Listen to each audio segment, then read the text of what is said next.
Hi, everyone. Thank you so much for joining us. I'm Yvette Cabrera, the president of the board of directors. Thank you to all of the board of directors for making the time for this meeting today, and for the staff as well, and all of the members who have joined us. I'm going to officially start this meeting. It's 12:34, and I'm going to hand it over to Blanca for the roll call. Okay. Good morning or good afternoon, everyone. I'll start with Yvette Cabrera. Here. Geraldine Coles Azocar. Here. Okay. Luis Joel Mendez Gonzalez. Here. Adriana Chavira. Here.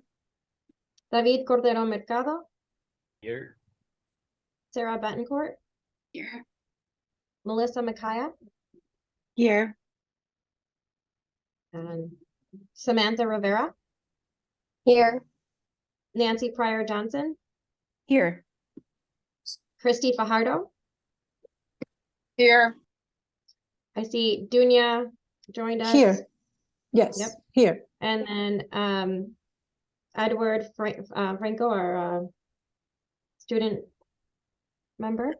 Here, yeah. Okay, and then I'm Sarah Blanca Rios, secretary. And did I miss anybody? Okay, and then also just noting our guest, our COO Yaneth Guillen, Ivan Briones, and I believe that's it. Okay, great. Thank you, Blanca. Has everyone had a chance to review the minutes from October 4th that were put in the board folder? Does anyone have any edits, changes, anything on that? Okay. All right. Do we have a motion to approve the October 4th, 2023 minutes? Blanca moved to approve the October 4th, 2023 minutes. Okay, great. Do we have a second? Second. That was Nancy? Yes. Right, great. Thanks, Nancy. Any more discussion? Okay. All those in favor say aye. Aye. Aye. Aye. Anyone opposed? All right. Any abstentions? All right. Motion passes. All right. Thanks, everyone. Well, like I said, thank you all so much for being here today on your Saturday. NAHJ is continuing our search for an executive director, but we are pressing ahead with our implementation of our 5-year strategic plan. We've made a commitment not only to more Latinos in news, but more Latinos in leadership. And I'm excited to share here in our board meeting that last month we launched the Adelante Academy to make that a reality. Right now, we're taking applications for the first cohort, which is the Latina Leadership Program. As all of you know, diverse newsrooms produce better journalism, but it takes newsroom leaders to transform the way communities of color are covered. And we know there are way too few Latinas and Latinos in top newsroom positions.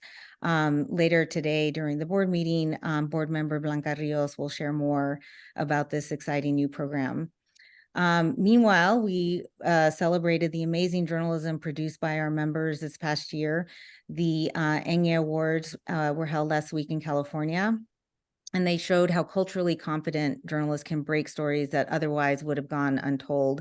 And I just want to express my deep gratitude here to our staff, in particular, Yaneth Guillen and Leslie Ann Frank, for managing the awards process, which is a huge undertaking, as well as our board members who joined us, our Southern California members who also joined us to present these awards.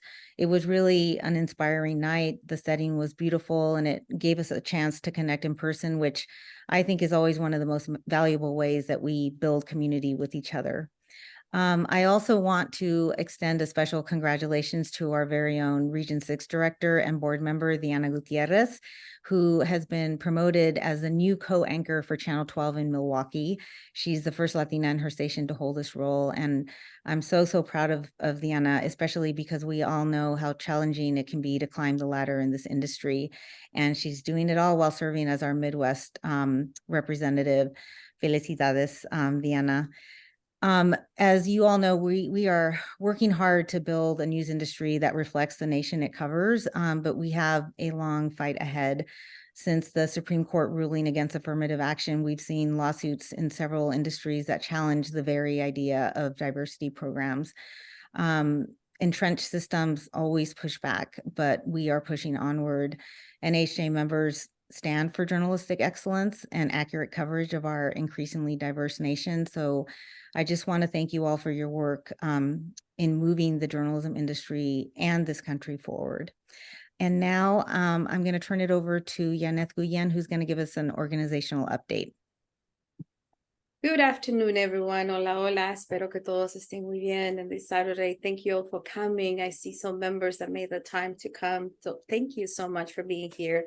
I'm going to be brief and I'm going to start giving you a little recap of the 2023 conference in Miami. In general, it was a great conference. And I want to take the moment to say a huge thanks to our convention and program chairs for dedication, for the work that they put in. Also, special thanks to all the board members, especially the executive board that was there from the beginning to end to support the conference and help make it as smooth as possible. As you all know, we had over 1,500 members attending the conference. So it's a huge undertake, but we did it and it was a great success. Again, thank you to the program chairs for all their hard work. Our revenue over expenses was over $484,000, so that's a great goal. And talking about the convention, we already, as you all know, we scheduled 2024 for July 9th through the 13th in 2024 in Hollywood, California. And it will be a great year because we celebrate our 40th anniversary. And so we're so excited. And we're already working and planning for an unforgettable conference and experience for all of our members. Registration is obviously open to all. You can also make hotel reservations now. I will highly encourage everyone not to wait to the last minute. You should plan now because it's going to be a great conference. Robert Hernandez and David Cordero were recently announced as programs co-chairs for next year's convention. They, along with expert track leaders, will work hard to provide hands-on training opportunities for all attendees next year. We also announced our call for sessions. It's open and it will close by December 1st. We're giving members and non-members the opportunity to submit ideas. So please remember December 1st. Our membership remains strong with over 3,600 active paid members. We have about 2,700 professional members, and I'll say about 1,000 student members. Out of that, we have 23 professional active chapters right now, and we also have 23 student chapters. That, however, is going to change today when the board votes for more student chapters, hopefully. In regards to the training, we have trained over 700 journalists this year. NAHJ embarked on a mission to empower dedicated journalists across the nation with training on disinformation and misinformation. This in-person training journey led us to diverse cities like Charlotte, Phoenix, Miami, Southern California. We're also planning on supporting our members in the Bay Area next month, where we're gonna have our last in-person meeting. Based on members' requests, we also put together a series of sessions on business journalism. And we talk about how to pitch compelling business stories. I want to also say special thanks to the Afro-Latino Task Force and the Investigative Task Force for putting together amazing sessions earlier this year. They add up a lot to the content that we put together. This year, we also launched our Behind the Scenes Newsroom series. This was an opportunity that allowed hiring managers, recruiters, and other newsroom staffers in management to share information on the newsrooms, their work culture, environment, salary, day-to-day routines, and other cool stuff. That was very well received, by the way. We are planning on offering that opportunity to managers and recruiters at the convention next year. we were also able to bring training to the next generation of journalists by hosting student summits. We had one earlier in the year at Columbia University. We had another one at USC in LA, and our last was held a few weeks ago in la Universidad de Puerto Rico in Rio Piedras. In addition, we were also able to offer virtual training for 2 students. So we never forget about them. You know, NAHJ, we continue to offer opportunities to students such internships. This year alone, we had 8 students placed in different media companies. We also had a boot camp for students during the conference. And this year, NAHJ provided $34,000 in scholarship awards to 9 lucky students. As Yvette mentioned, we also did the annual awards a few days ago. I want to say special congratulations to those winners. We feel very proud of the work you guys do. I do want to say that next year, the annual awards will be held during the convention. So we will have the opportunity to celebrate our winners for next year in person at the convention. One of the biggest achievements that NAHJ had this year is the Adelante Academy, which is one of the things that reflects our dedication to strengthening the Latino talent in the journalism industry. You know, we all know that our goal is to cultivate those skills, forge networks, and pave the pathway to leadership positions. I think this year's Adelante Academy Latina Leadership Program is a unique opportunity for Latinas by Latinas, and I can't wait to hear more about that from Blanca. But we are so grateful for the general support that we received from the FER Foundation to make this happen, and we are very, very excited because it was a goal that we have now accomplished. Then ultimately, I would like to mention that Palabra, we have increased our pool of regular editors from 4 to 10 since we launched Palabra in 2019. We have also secured a full-time managing editor. We have introduced also a photo editor, and we anticipate 45 stories by the end of the year. I also want to remind you that we have a podcast, Así Fue, where journalists discuss intersections between their work and their personal life and experiences. This is pretty cool. You should all check it out. Also, the staff and I have begun to work on a draft budget.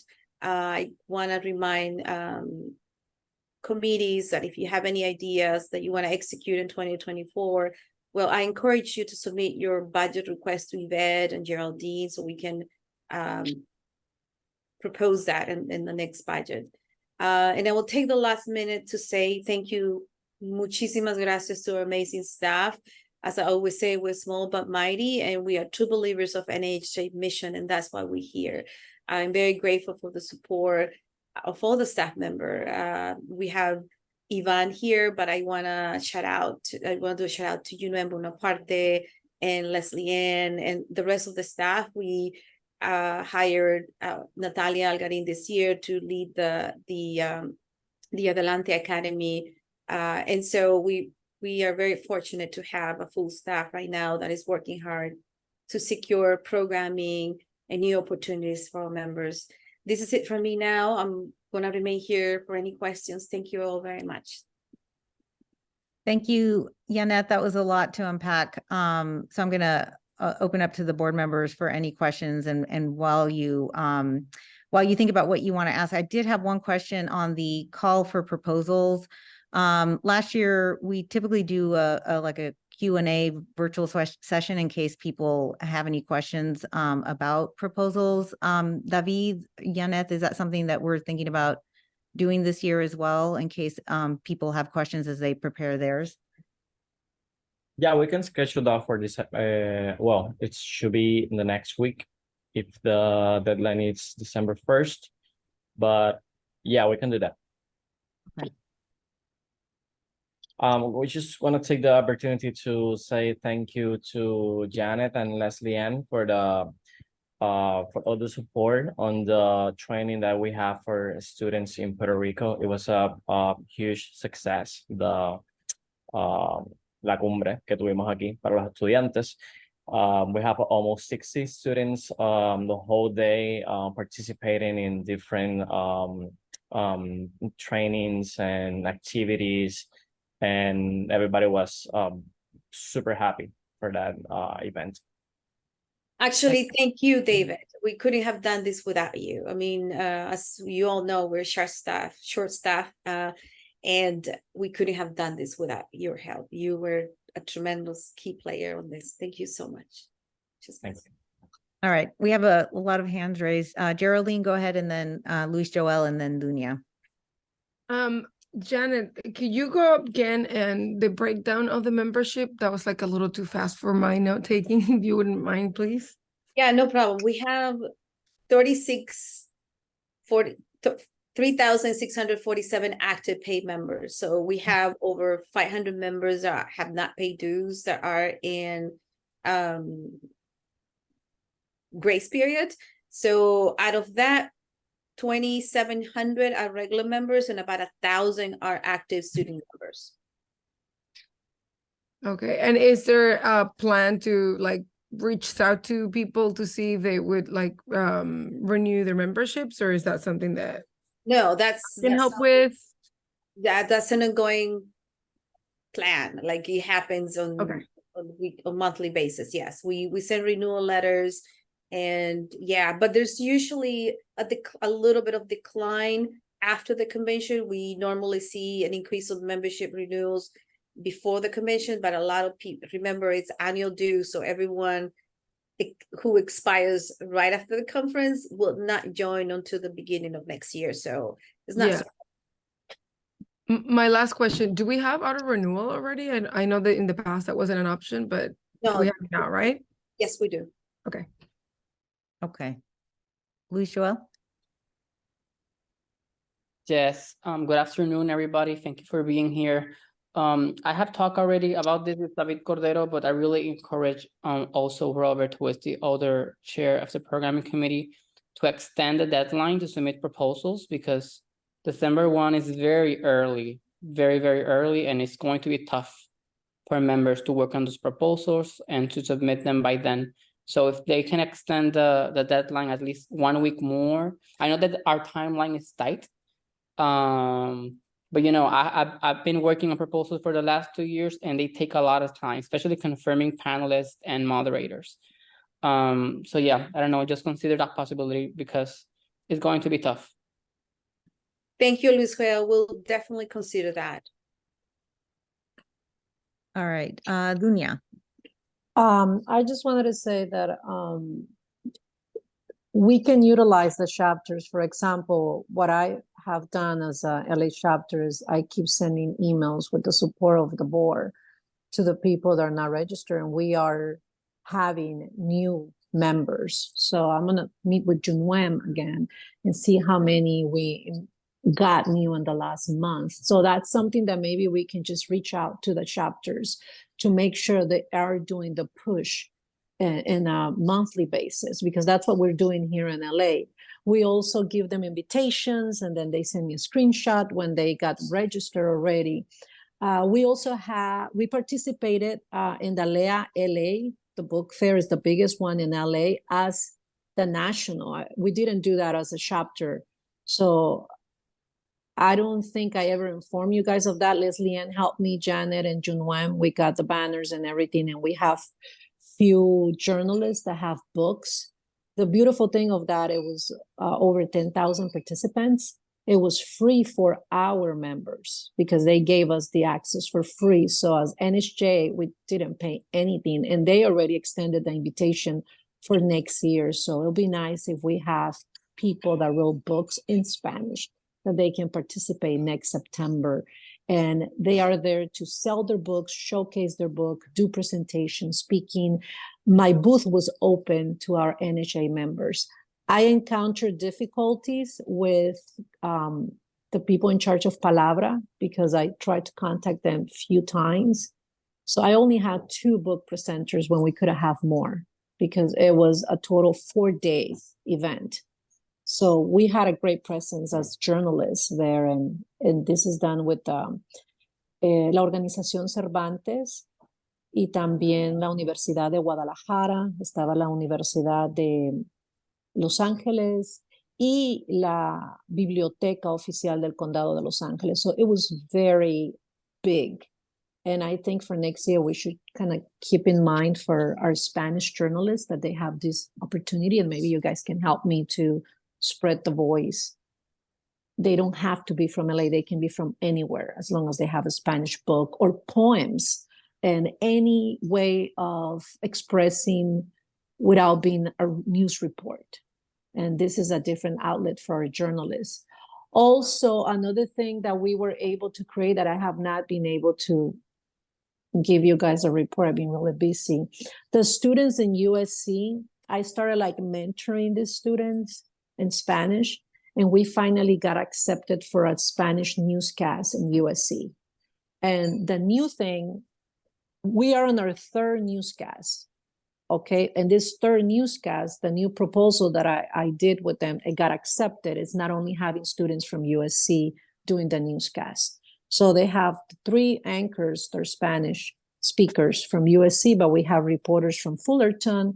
And I want to extend it here to Luis Joel and everybody else that are in different states. If you guys can contact students that are good in Spanish so they can be part of this newscast. Because my vision with that is a Spanish newscast in USC with students from all over the country. Right now we have Fullerton, we have Long Beach students. And if we can get more students, if I can get support on that, it would be great to help these students, or maybe our new student chief, Edward Franco can help me with that. But only Spanish speakers. Yeah, and I think going back to your original point, Lunia, about the renewals of our members and ensuring that it's clear. The one question members always ask is, why should I join? What's in it for me? And while we have the national benefits and the national training also at the local level, all that work that the chapters do, I think is a big impetus for people joining, but also a good reminder to them if they haven't renewed, to do so. And when they get involved in events like that, I think that's one of the big motivators for them. So thank you for sharing that. Okay. Nancy? Yeah, I just wanted to chime in, especially on Luis Joel's call to our recommendation to extend the call for presentations. I think just with the holidays coming up as well, and just everybody really busy, we definitely should extend that. Maybe even think about maybe mid-January if that's not too late, but just to make sure everybody can maybe even take the time during the holiday to get it in, but just in case they forget, just to make sure we give people enough time to do that and we get quality presentations. And then I think also, because our ED is in flux and we haven't hired one, I think that is also another factor as well, and why we should delay it a little bit. Thank you. Okay. Any other questions? Anything for Yaneth before we move on to the next agenda item? Okay. All right. So next we have Geraldine, who is going to give an update on the budget. Hi, good morning, everybody. I did send the link this morning of the one thing that I would like to talk to about today. So, I mean, obviously I'm catching up. And I spoke to Janet and the executive board, and I think we all agreed that the budget that was approved at the end of last year, it's slightly problematic. So, and I will explain why. Normally in nonprofit budgets, you want to make sure that your total income and your total expenses, when you add those things, are basically zero. And that is not what was done. So Janet, Yvette, and Sarah, we all took a look, and we basically are proposing a revised budget. I'm going to share my screen. Wait, anybody help me because I don't see it. Yvonne? You might need access. Yeah, I made her a coach. No, she made me, but I don't see the button to share my screen. Chat. Oh, I find it. I found it. I got it. Okay, there we go. Share. Oof. Apparently, I don't have the option. And I honestly don't know how to do it. Yvette, would you mind sharing it for me, the presentation Let's see, hold on. and the Let me see if I can, I think I need to make her a co-chair as Let me- well. let me share it with Yvonne, and let me add him to it, and then Yvonne can share it. Sorry, apologies for the technical difficulty, but I'll continue to talk. Basically, so we went through, we grabbed the latest actuals versus budget. Actually, I did it originally with the October one. I reran it last night for whatever we have so far, to have sort of like the most updated accounting from Sarah. And I sort of cross-check what we have proposed to what I'm presenting now, which is pretty much the same. And basically the idea is, so the budget that was approved was for total income was $3,146,000.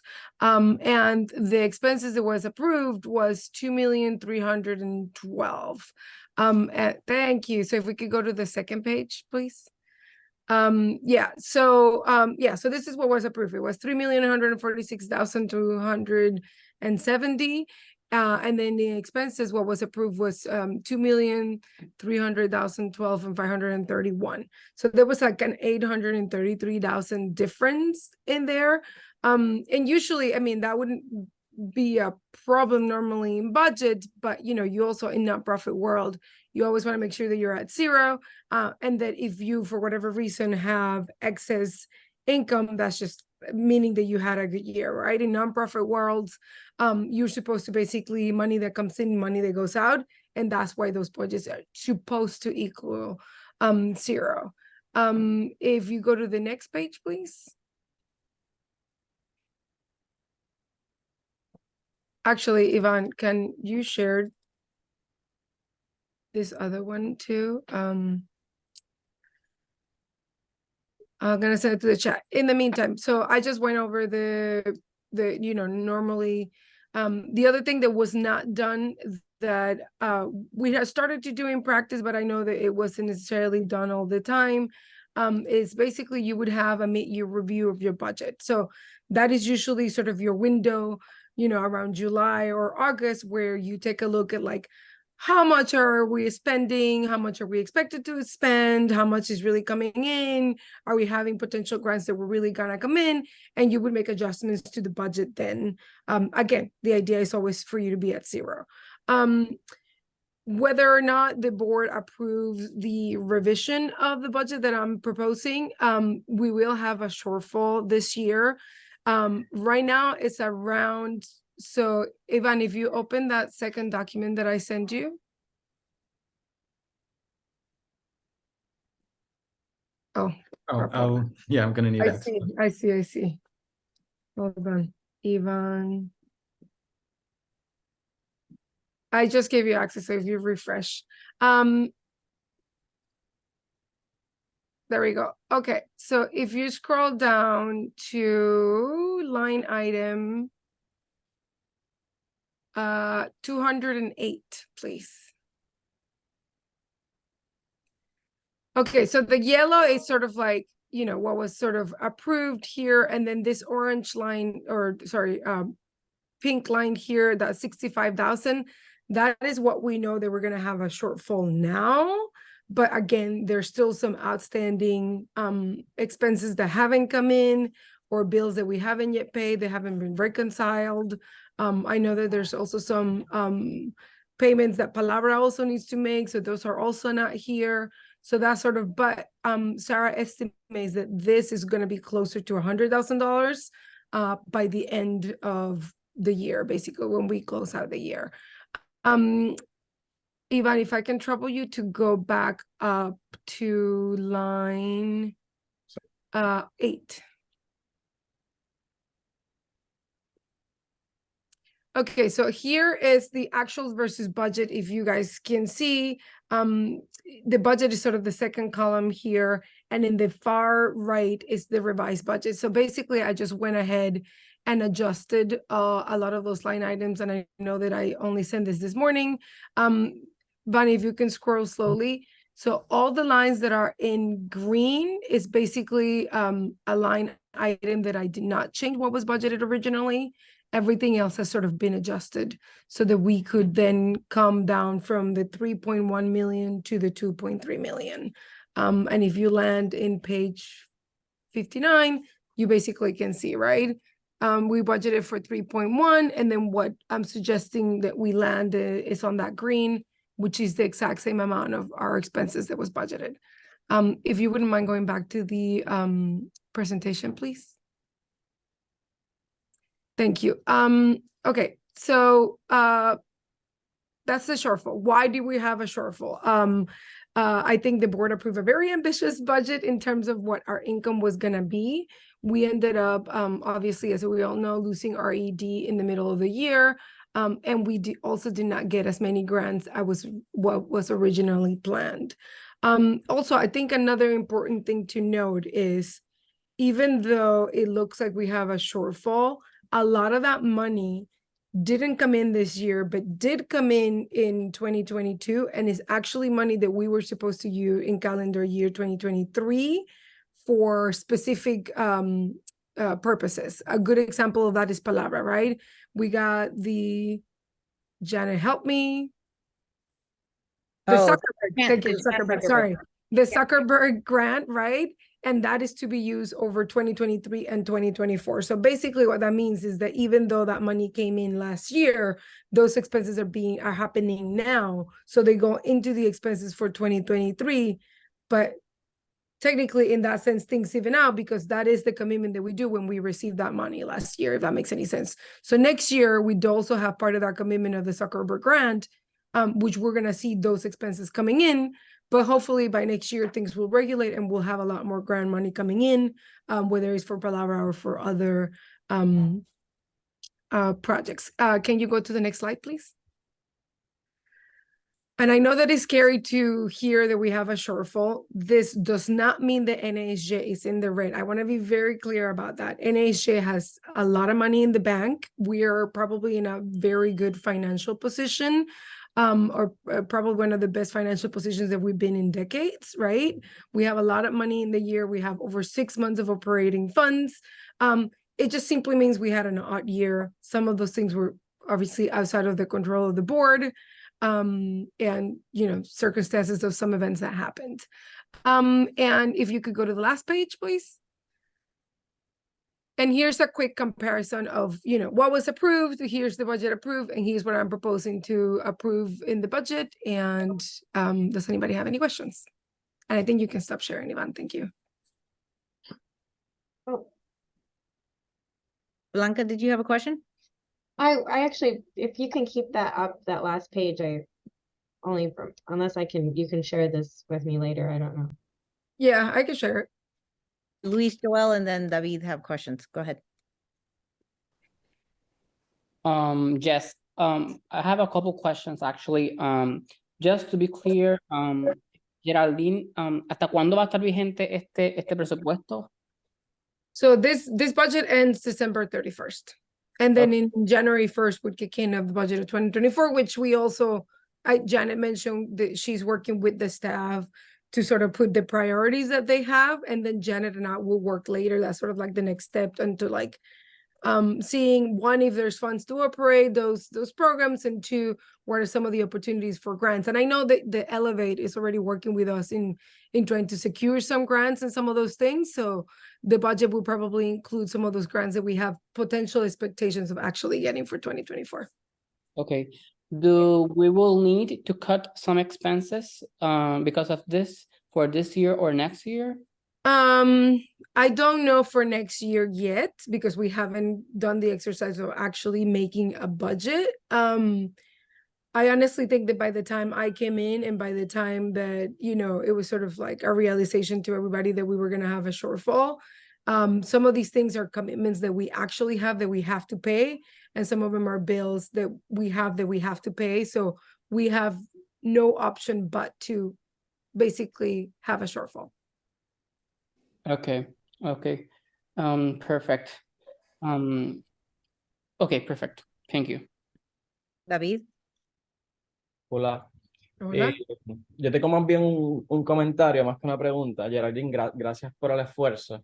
Eso me llamó sí la atención lo que mencionas de la diferencia.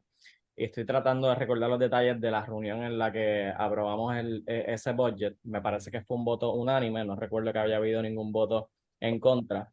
Así que solamente yo quería comentar y mencionar sobre todo para beneficio del público y de nuestros miembros, que nuestro objetivo nunca es tener dinero en el banco. Nosotros siempre estamos buscando y ideando iniciativas y cómo definitivamente usar ese dinero en asistencia a nuestros miembros. Así que no, solamente eso, ¿no? Quería comentarlo. Ya, no, yo entiendo lo que dices. Lo único es que las organizaciones sin fines de lucro no deberían ser tratadas como organizaciones lucrativas, ¿ok? Son dos categorías diferentes. Por eso Normalmente, o que no best lo practice. hacemos así. Sí, perdóname, continúa. Sí. No, te quería aclarar una cosa. Las mejores prácticas es que los presupuestos, cuando tú sumes los ingresos y tus gastos, siempre quedes en cero. Eso no significa que no deberíamos tratar de ser ambiciosos y conseguir más grants o más donaciones que te dé un surplus, o sea, que te dé income que no vas a utilizar, pero que puedes utilizar el año que viene, ¿ok? Yo honestamente, como no era parte de la junta directiva en ese momento, no sé por qué esa decisión fue tomada. Yo asumo que fue con la intención de tener, que fue ambicioso, o sea, estoy asumiendo que ustedes querían tener más programas y ofrecer más cosas en 2023, y simplemente ese plan no pasó, right? Por eso que también es buena práctica tener esa revisión a la mitad del año del presupuesto para que puedas ajustar el presupuesto, right? Y entonces no hayan sorpresas o la pregunta que Luis Joel, ¿es verdad? Ya que Luis Joel hizo de si se pueden recortar gastos, es en ese medio punto del año, es decir, julio, agosto, donde tú dices, ok, vamos a tener que recortar porque estamos gastando más rápido de lo que estamos generando dinero, right? Anyways, I hope that was, espero que eso haya sido, haya aclarado un poco. Me That was- gustaría, I would like to add something else, Yvette, quickly. I do Everyone- want to make sure that everyone knows that we have fulfilled all the grant requirements. We have done those. We're not short on anything. We have cut some expenses, Liz Joel, to keep us within the budget as much as possible. But like Geraldine mentioned, we were a little over budget a little. So that's the reality. But yes, we have, David, we have fulfilled our grant requirements. We have delivered. And that is why we're still doing training before the end of the year. Yeah, la otra cosa que aclarar también, or the other thing to clarify it is like we are not in the red. The association itself as a whole is not in the red. We literally just had like an odd year for us. So And that's a plus, that's a positive aspect when you're not in the red, because at the end of the day, like you said, you walk in here when something was totally done and everything was decided before you came. So I think you're doing a great job by reminding us that private sector works different than the nonprofit, and that's totally positive for us and all the members that can learn from this experience. So thank you for that. okay. Gracias, Dunia. Anybody else? Okay. If no one has any other questions or comments, then do we have a motion to approve this revised budget for 2023?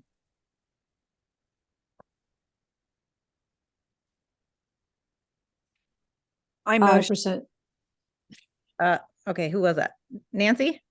sure. I motion to approve the revised budget for 2023. All right, do we have a second? I second that motion to Okay. approve the budget. Okay, Dunia. I heard a couple people. I'll give it to Dunia. All right, any other questions? Discussion? Okay. I saw somebody, Oh, Marilyn, go ahead. Yes, hi, I'm sorry I'm coming in late to this, but just let me tell you that I appreciate what Geraldine has been doing, because one of our frustrations was trying to get us to this place. We're not, like you said, we're not in the red, and that's a good thing. But I do worry about, how we can set up cash reserves, as we go along. And that's one of the things that, one of the things that I had concern about was David sort of overestimated how much money was coming in. And that was, to me, is something that we just need to take a look at in the long run, like when do we count on certain monies and when we don't count on certain monies, and so I think that's one of the things that I think he was so caught up with the daily stuff that we couldn't talk long term. And, in the short term, I think we just have to look at the budget as, like the things that expenses that we just didn't plan on, and so that's why I want at some point, I'm hoping the organization will look at the long-term budget, and sort of look ahead and say, not just what do we do for next year, but what do we do for 2 years from now and 3 years and 5 years from now, and really, really put down a roadmap with a strategic plan to look at it, so that there's a financial plan that goes with that strategic plan that you guys put together, and and be able to account for unanticipated expenses. I think that's my dream. My dream is to have like a budget for 5 years and do that kind of planning for financial stuff, so that Yaneth has done a great job of cutting stuff and things like that, but it put her in a really uncomfortable position, to have to cut some stuff that we had sort of approved and things like that. So that's just my 2 cents. I just wanted to let you guys know that I hope that at some point we'll reach that level, of planning ahead. Thank you, Marilyn. Yes, that is one of the reasons why we're excited to work with Elevate, specifically to focus on grants for fundraising. Because like Geraldine said, it's good to be ambitious, but we are in this very tough fundraising environment. And so part of this is adjusting expectations, and then of course, adjusting expenses as needed. So definitely. Yes. Okay. All right. Yeah, and the last thing I will comment about Marilyn and the 5 years, I think that's a great idea. If you have enough time, Yvette gave me a laundry list of things that she would like me to do, but and if I have time, I'll add that to my list. The other thing, just ahead of the next board meeting and the next budget, which is going to come in the next board meeting, we will probably have a very conservative budget, right? Given that this year things didn't really add up the way that we expected them to. So we're probably going to have a very conservative budget. My expectation, though, is that that new AD is in place, and some of these also in combination with some of these grants from Elevate coming in, hopefully, knock on wood, right? Is that when we have that mid-year revision in 2024, we are adjusting to maybe potentially make that budget bigger with a little bit more ambition added to it in that point. So. Okay, great. All right. Blanca, can you go ahead and do a roll call vote? Yes, I can start with you, Yvette. Yes. Arelis, who joined us, I believe, right? Yes, she's here. Arelis? Yes. Yes. Geraldine, Yes. Dunya, Yes. Luis Joel, Yes. Adriana, Yes. David, Yes. Sarah, Yes. Melissa, Yes. Samantha, Yes.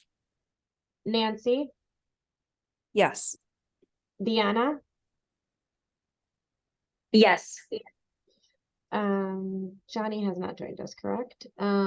Christy, are you still here? Yes, I'm here, but I'm gonna have to get off in like 5 minutes. No problem. Well, we got your vote. Okay. And then me, Blanca, yes. And did I miss anybody who may have joined late? Okay, great. Motion passes. Thank you, Geraldine. You have done a tremendous job these last couple of months. It's a lot to take on stepping into a position halfway through our term. So thank you. And by the way, she's got a lot of work ahead of us because we do have to start working, like she said, on the 2024 budget. And we do have, as you know, on the agenda to meet in early December to do that. So that's still coming up. Okay, I'm going to turn it over now to Blanca, who's going to talk about the Latina Leadership Program, because we have a deadline there too. Yes, so as we've been talking about the Latina Leadership Academy, first of all, I just want to say we've kind of revamped it. We've changed the name. It is now the Adelante Academy, with the subheading of uplifting Latinas in the U.S. newsrooms, so that we can use this for years to come in order to expand it to more NAHJ members and not just Latinas. So this will hopefully be a continuing program. And I want to also just recognize that we have this advisory board, and Clara is on the call. So thank you to Clara for being here. The advisory board has been meeting regularly since before the July conference. In September, the Ford Foundation awarded NAHJ $250,000 for the project.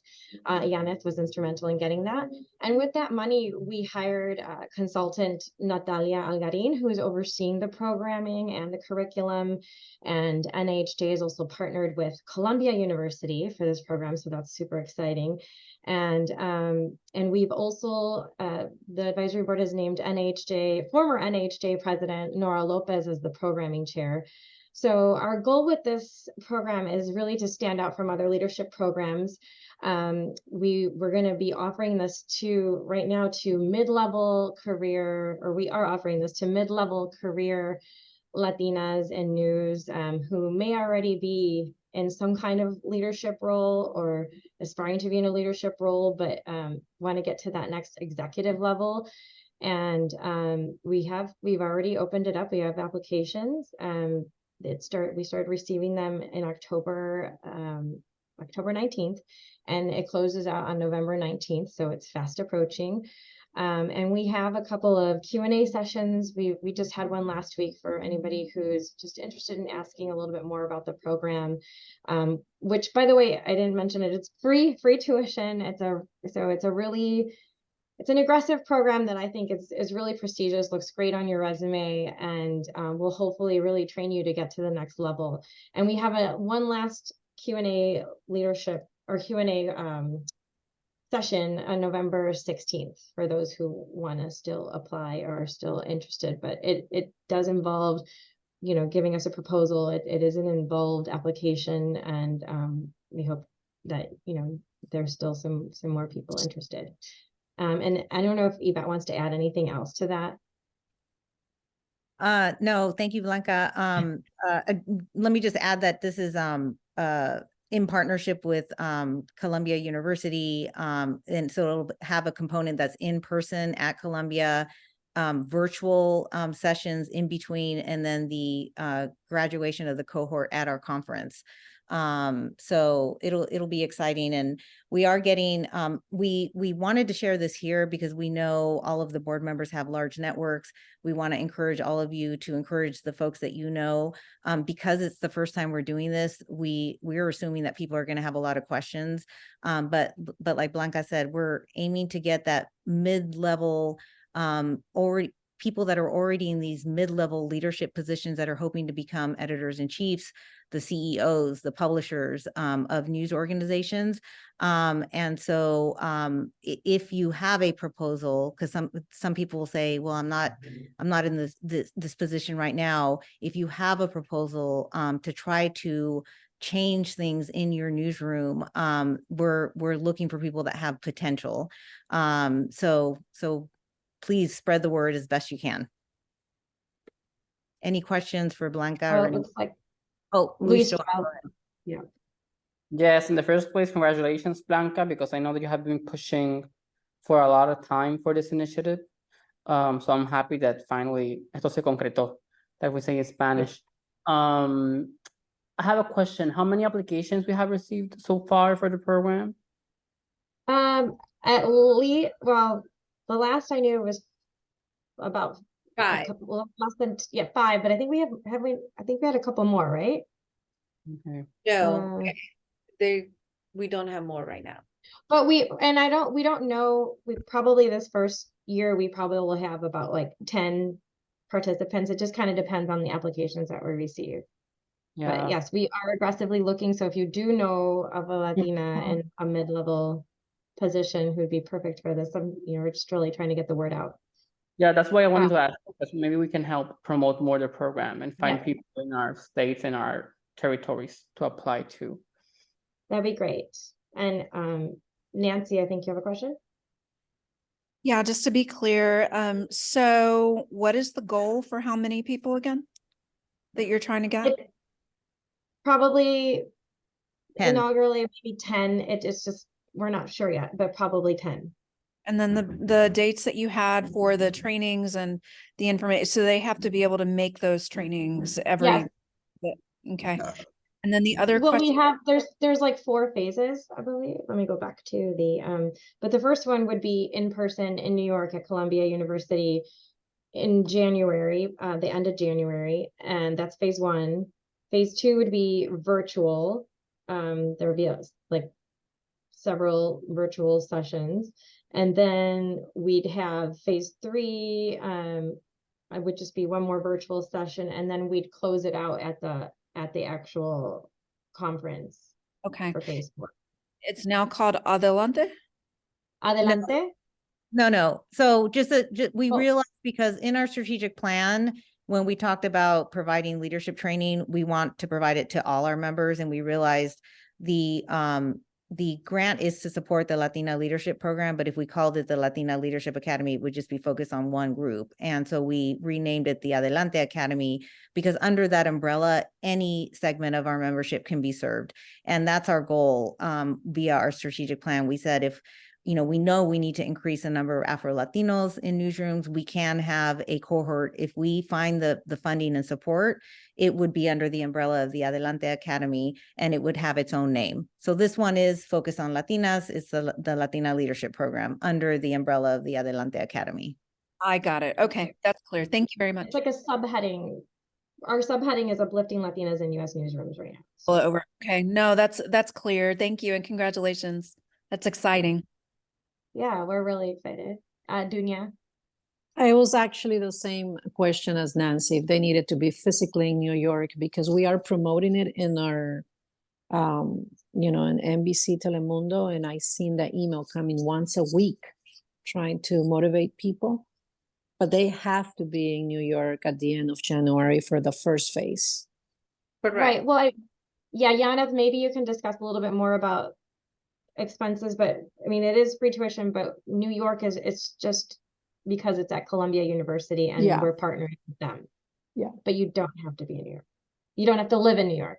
Yeah, no, but they have to go there for the first phase. Yeah, that was what I was going to ask. And it will be an entire week of training. It's intensive training, and NAHJ is going to be, it's able to offer financial assistance to those who apply. So we will provide the link in the website this week. But yes, they will be required to sign a commitment letter.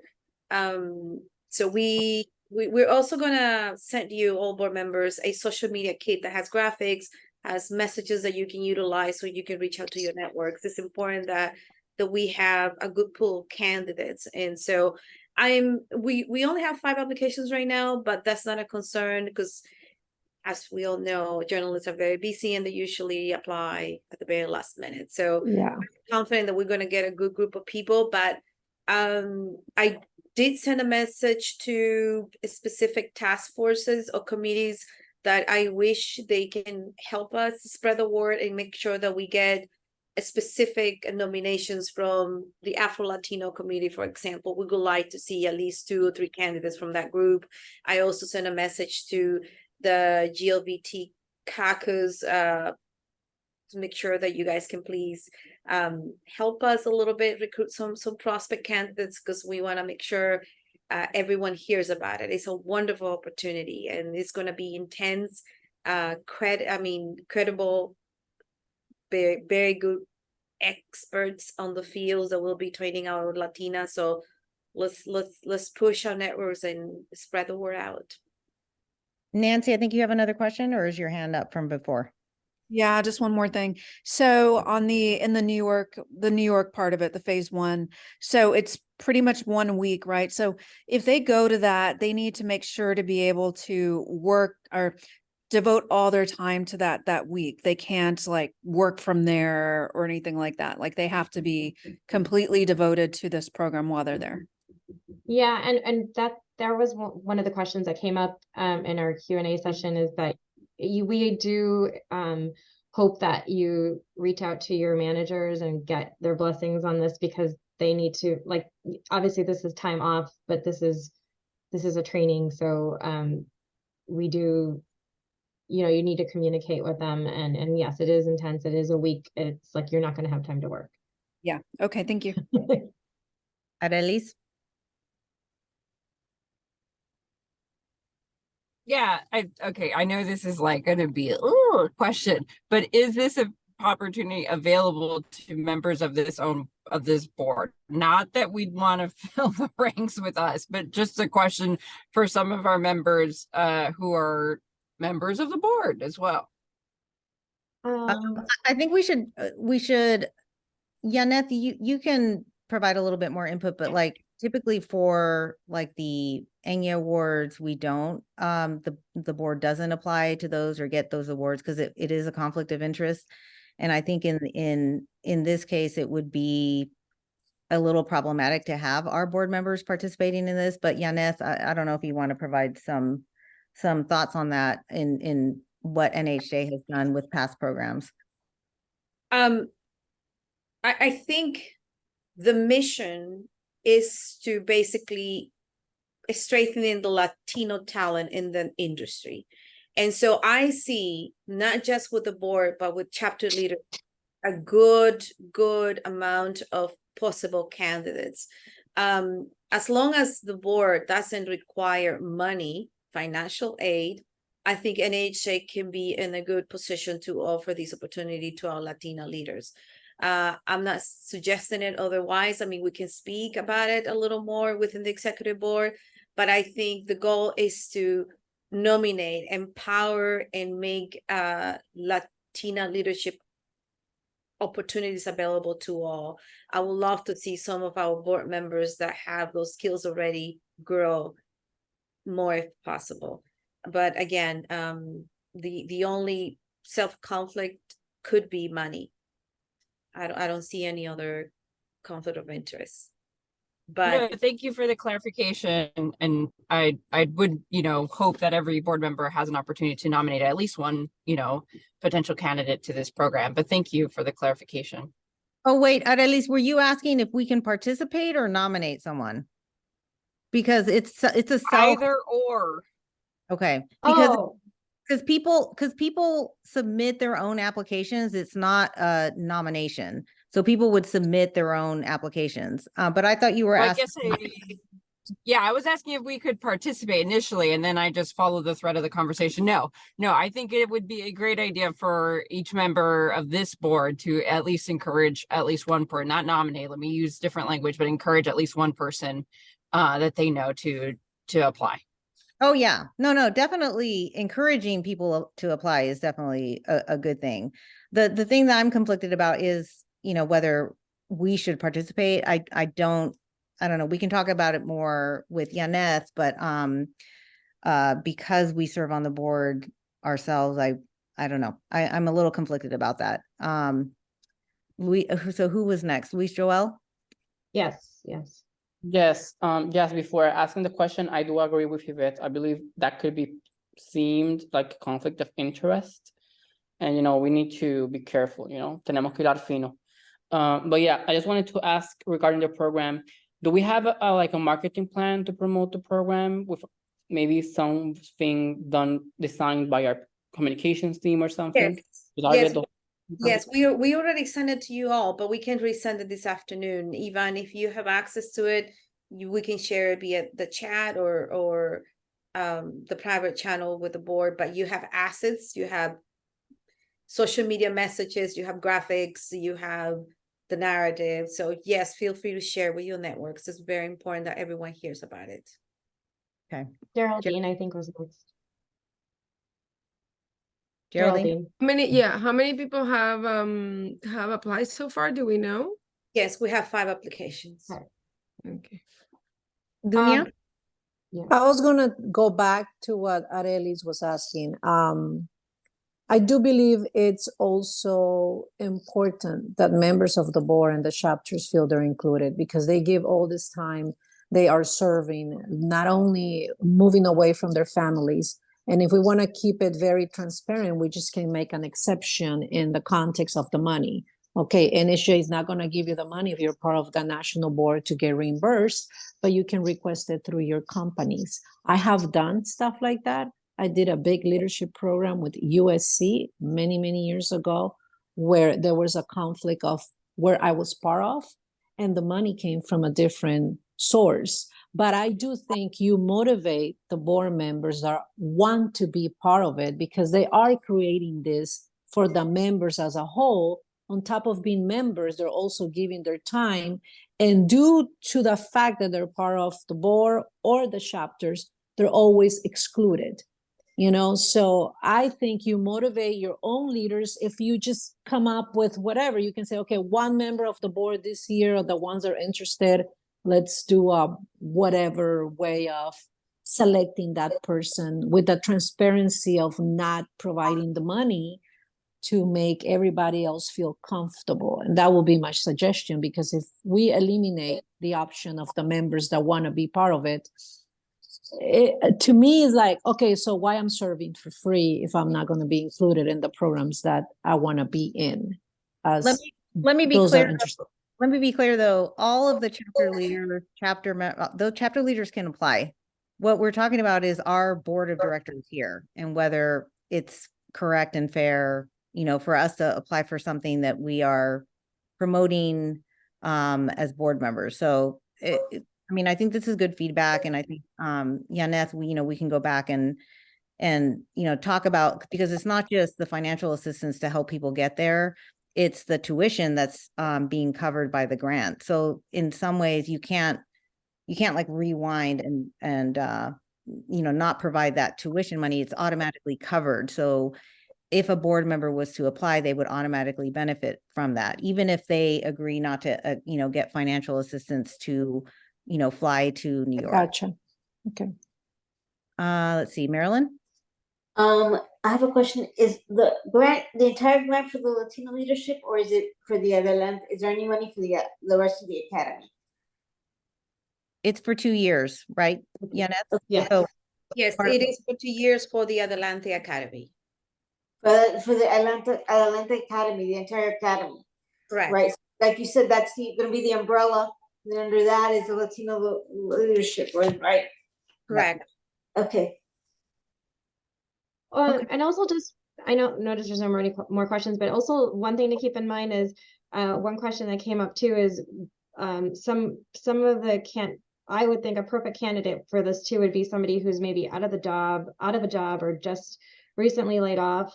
This could be a good segue for them, but obviously they need to have like recent experience in journalism and have that mid-level experience. And we're not trying to dissuade reporters, but like definitely people who want to be editors, people who work in broadcast behind the scenes, producers, senior producers, executive producers, that kind of role is who we're looking for. Okay, great. All right, thanks for all your questions. Let's go ahead and move on to the next agenda item, which is our new student chapters. We have public question and comments right after that. And so once, Edward, you're done with the presentation, and if there are any questions from the board, I'm gonna ask if there are any public members from the public that want to speak to any of these chapters as well. So Edward, I'll hand it over to you. Alrighty. Hi, everyone. Again, thank you for being here to listen. So we're here to talk about 4 new student chapters who have applied, and I'm excited to present them to you and make sure that we continue with the initiative to grow our student base and bring in more Latinos as students into NAHJ, and hopefully from earlier on, and not just as senior students, but bring them from freshman, sophomore, and junior year. I've shared with you, along with Yvette putting them on the shared doc, the 4 applications, starting off with the University of Miami. We have the University of Miami. We have University of Missouri. We also have the University of, that's the wrong document, excuse me, University of Arkansas, and lastly, George Washington University. The George Washington University application we got a little bit last minute, though I just emailed the board the updated document with all the application materials, with that being the latest. So these 3 universities, they suffice all the required necessities to become a student chapter, and we're excited to welcome them if anyone has any questions. I also wanted to make sure, Louis Joel, you had some good questions about some documents that Leslie Ann Frank responded to. I just wanted to make sure that the board understood that these chapters meet the basic requirements. Those additional documents are what Leslie Ann described as like bonus documents, but essentially all of these that the board has before them have the necessary documents. And I think Melissa also mentioned by email that she submitted some additional documents as well. Melissa, did you have anything to say about that one? Yeah, no, everything should be submitted. We are so excited. We've talked so many times about how we need to have more student chapters in the nation's capital. It's so important as we go into an election year. I know Brandon is here and he's going to talk a little bit more, but all of the documents from the letters to the student, names have been submitted, so it all should be there. If you have any additional questions, please let me know. But we're so excited to hopefully soon have 2 student chapters now in the nation's capital. Okay, great. So as far as members of the public, just for this specific agenda item, and then we'll go back to public comments on other items as well.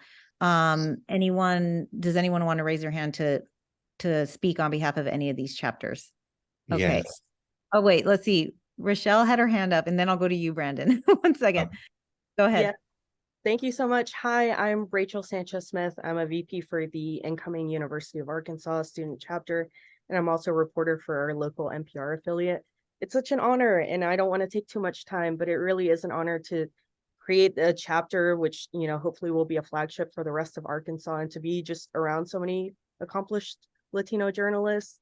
Our advisor, Nanette Sosa, couldn't be present today, but she and all the officers are related to know that there is going to be a charter for Arkansas and for Latinos who are storytellers in all of their mediums, especially in a time where universities, such as our own, have cut DEI programs, if not entirely, have at least reduced. So to know that there's another space for them in the South is very uplifting. And we're looking forward to seeing many of you in California next year. So muchas gracias a todos. Thank you, Rachel. And if you need us virtually, let us know. We will. All right. Brandon? Hi, I'm Brandon Benavides, chapter president of the Washington, D.C. chapter.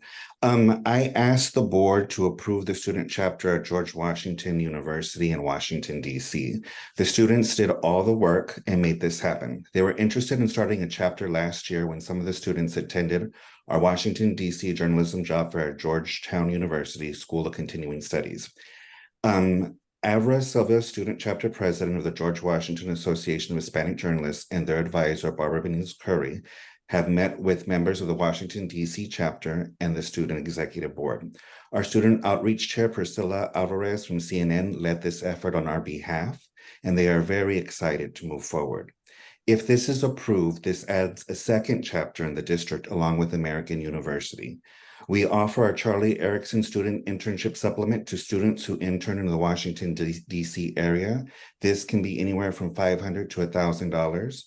And I look forward to partnering with the students at George Washington University. Again, I urge the board to pass. Thank you. Thanks, Brandon. Nancy, I saw you have your hand up. Go ahead. And if any of the board members have questions for Brandon or Rachel, just let us know. Go ahead, Nancy. Thank you. I also want to just talk a little bit about the University of Arkansas and their proposal, which I strongly encourage and wrote a letter to encourage that. They are deeply involved in educating future journalists. They have an $80 million student television studio out there, and they reach 100,000 households. They also are just, Lauren Burgess, who is a Fulbright Honors College and broadcast journalism student at the university, has said that she would like to lead the organization. Nanette Sosa, who is the former NAHJ Region 5 director, will help them as well and be their faculty advisor. So they're really set up and their heart's in the right place. They want to do this. They see a need for it, and they have definitely seen a lack of inclusion for Latinos in the landlocked state of Arkansas. So this is really important, and I urge the board to support. Thank you. Great. Thanks, Nancy. Deanna? Hi, everyone. Good afternoon. I just wanted to speak on behalf of the University of Missouri. These students and I have been chatting for over a couple of months now, and their passion is so contagious. They are so excited to be part of the board. They have a really great group on campus already. And the thing that I love about this student chapter, potential NAHJ student chapter, if everyone agrees, is that they have different years, meaning like they'll have like younger students, sophomores, freshmen who are interested, and also seniors and third-year students. And I think that is very important, because when I started the chapter at DePaul, I was a senior and I was so worried about leaving and then no one being able to take care of the organization or move it forward. And that's why I think it's so important that we encourage these students to have at different ages, different ranks, different years, so that the organizations can continue to thrive. So University of Missouri, that's my region. They have so many great stories already out. So I'm excited to see what their future holds. Thank you. Thanks, Deanna. Adriana? Hi, mine is just more of a comment. I'm just glad to see, 4 chapters be applying for membership. Definitely that's great. As a teacher, I really love that, especially in areas where we don't have, I guess, a lot of Latino representation, such as Missouri. I know journalism is very strong in Missouri. So that's great that we're getting some student chapters there, and obviously also as well in Arkansas. And I'm glad to see that Nanette is continuing supporting students there. Thank you. Edward? Yeah, so I just wanted to add as well, hearing everyone's comments, and thank you for everyone continuing this initiative to bring more students into NAHJ. And Diana raises a huge point, which I want to continue on. It's we are pushing to bring in more members, student members from an earlier age, not just senior students, and not just making them join the membership, having them have the opportunity to join the membership, but giving them the opportunity to come to the conference and other events from an earlier age, so they can be ready to go after graduation to get a job in the industry. I also wanted to add there that I'm also continuing to work on the National Collegiate Council, giving more students a voice, connecting the student chapters to the national board through that council, and we're still open to having more members as we're meeting for the first time pretty soon. And then, so with that being said, I'm excited to hopefully have the approval of everyone in the board to have 4 more chapters. Excellent. Thank you, Edward.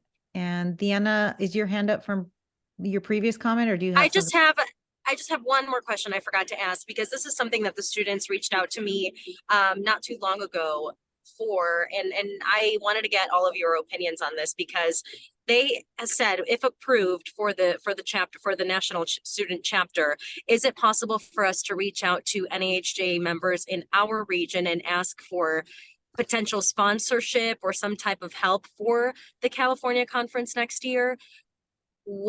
I just kind of wanted to get your thoughts on that. Yaneth would be the one to answer that, because she has you're talking about like via email, like a listserv type of? Yeah, like they wanted to introduce themselves and be like, hey, you know, we're a new student chapter with NAHJ, obviously after the approval, but they wanted to kind of see if there were any people who would be interested in helping them get to the conference next year. Diana, let's connect offline. I have a couple Okay. ideas that might work out for the chapter, but yes, there's always Okay. good chances that they're possible sponsors for students. Yeah. Okay. Bueno, hablamos. Thank you. Gracias. All right, David? Just a comment for Diana. Another option is just for the students to go with the university administration. Eso fue, por ejemplo, lo que hicieron estudiantes de la Universidad de Puerto Rico para la convención de Miami. Entonces, la universidad les apoyó económicamente a cambio de que al regreso de la convención, las estudiantes que participaron desarrollaran un evento para el resto de los estudiantes. Y funcionó muy bien. Perfect. Edward, you have Perfect. Thank you.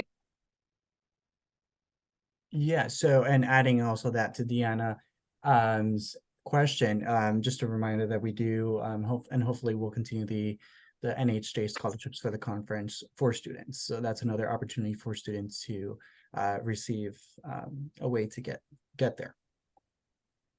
Yeah, they can also connect with the chapters because, for example, in LA, we support our students. Jorge is our vice president, and we have our board in the LA chapter in a way that we try to support every group. So like David said, you know, you go to the chapter can help you and guide you how to contact the university. And then the universities are very interested in getting the students in the convention. They know how important it is. So we're here to help them. Oops. All right. If there's no other comment, no other questions? Okay. All right. Do we have a motion to approve the following chapters from the University of Missouri, George Washington University, University of Arkansas, and the University of Miami School of Communication? I motion to enter the 4 chapters. Okay. So I hear Geraldine. Well, then I'll just second when it comes. Okay. Do we have a second? Arelis? That's me. All right. Any other questions or comments? All right. All those in favor say aye. Aye. Hi. Hi. Anyone? Yes. Anyone opposed? Any abstentions? All right, the motion passes. We have 4 new chapters. Congratulations, Edward. Thank you. Thank you so much. Also, got me suit. All right, so now we're going on to the rest of the public comments section. Is there anyone else from our membership that would like to speak on any of the issues we've talked about or anything else? And actually, if you could raise your hand so I can spot you, because if you're on the additional page, I won't be able to see you. Okay, I don't see anything else. All right, so now we next thing on the agenda is executive session. Do we have a motion to go into executive session to discuss personnel and contract matters? I move to go into executive session to discuss personal matters. All right, do we have a second? I second to move to executive session. Okay, that's Deanna. All right, all those in favor, say aye. Aye. Aye. Aye. Anyone opposed? Any abstentions? Okay, we're gonna go into executive session. There's a Zoom link in your email. We'll see you there, and we just have new business on the agenda when we return from executive session. So if you can keep an eye on your Twitter, we will be sending out a note when we're back from executive session. Thank you, everyone. All right, hi everyone. We are back in public session. There are no actions to vote upon or take action on from our executive session. Next on the agenda is just new business. So I just wanted to check with the board members if there's any new items under new business. Okay. All right. So our next board meeting is December 9th. That's it. Thank you all for joining us. We'll see you soon. I'm going to wrap this up now. Thank you.